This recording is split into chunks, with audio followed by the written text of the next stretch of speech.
नमस्कार सभी को। आज हम बात करेंगे मिडल ईस्ट की और उसमें जो एक नई हलचल शुरू हुई है उसकी भी बात करेंगे। देखो, ट्रंप और नेतन्याहू, इनकी दोस्ती तो ट्रंप के पहले कार्यकाल में आपने देखी थी। कभी ये लोग गाजा में ट्रंप टावर बनाने का सपना देखते थे, लेकिन आज इनमें एक तीखी तकरार की खबर आ रही है।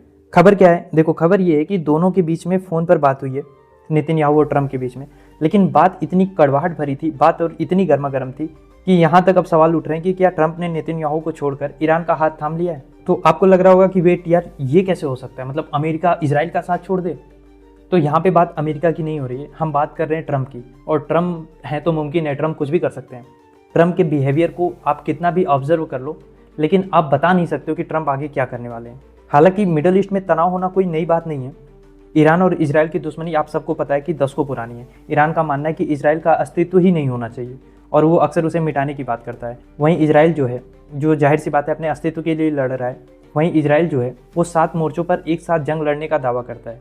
चाहे वो गाजा हो, वेस्ट बैंक हो, यमन हो, हिजबुल्ला हो, सीरिया हो, इराक हो, या फिर सबसे बड़ा उनका दुश्मन ईरान हो। तो सवाल ये कि आखिर ट्रंप और नेतन्याहू में इतना टकरार कैसे हो गया? देखो, बात शुरू होती है ईरान के न्यूक्लियर प्रोग्राम से। ईरान लंबे समय से न्यूक्लियर हथियार बनाने की कोशिश में है, जिसे इजराइल अपने लिए अस्तित्व का खतरा मानता है। भाई, ईरान डायरेक्टली कहता है कि हम चाहते ही नहीं कि इजराइल अस्तित्व में रहे। ऐसे में अगर ईरान के पास न्यूक्लियर हथियार आ जाएगा तो आपको क्या लगता है? तो इजराइल के लिए ये एग्जिस्टेंशियल थ्रेट तो है। अब खबर ये आई पिछले दिनों कि ईरान ने ट्रंप के साथ न्यूक्लियर डील पर बातचीत शुरू कर दी है। ईरान का कहना है कि हम न्यूक्लियर हथियारों पर समझौता करने को तैयार हैं, बशर्ते इजराइल हमें धमकाना बंद कर दे। अब ट्रंप का सीन ये है कि ट्रंप खुद को शांति दूत घोषित करना चाहते हैं। किसी भी तरीके से ट्रंप नोबेल प्राइज जीतना चाहते हैं। आपने देखा ना, इंडिया और पाकिस्तान के बीच में बेवजह की क्रेडिट लेने पहुंच गए। तो वैसे ही इजराइल और ईरान के बीच में भी ट्रंप अब इस मौके को भुनाने में लग गए हैं। लेकिन नेतन्याहू को ये बिल्कुल पसंद नहीं आ रहा है। वो चाहते हैं कि ईरान के न्यूक्लियर ठिकानों पर तुरंत हमला किया जाए। अब हम थोड़ा पीछे चलते हैं। देखो, 2015 में ओबामा के समय ईरान के साथ न्यूक्लियर डील हुई थी।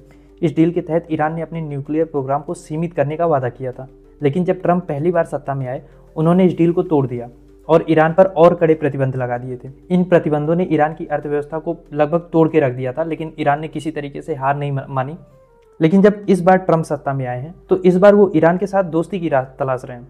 जैसा कि मैंने अभी आपको बताया कि ट्रंप चाहते हैं कि उनके कार्यकाल में कुछ ऐसा हो जाए कि उनको नोबेल पीस प्राइज मिल जाए और अपने आप को दुनिया में एक शांति दूत के रूप में स्थापित कर लें। लेकिन इन सबसे नेतन्याहू काफी गुस्से में है।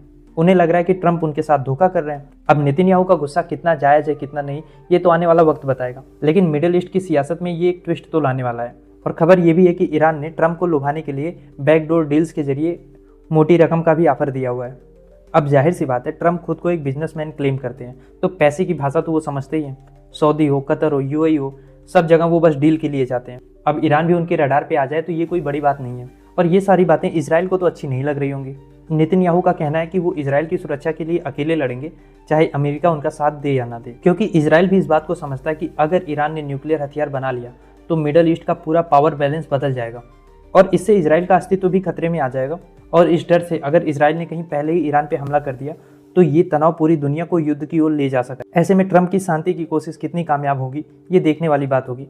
लेकिन मेरा सवाल आपसे ये है कि क्या ट्रंप वाकई ईरान और इजराइल के बीच शांति करा पाएंगे, या फिर उनकी ये कोशिश मिडिल ईस्ट को और अस्थिरता की ओर ढकेल देगी? कमेंट बॉक्स में बताइए।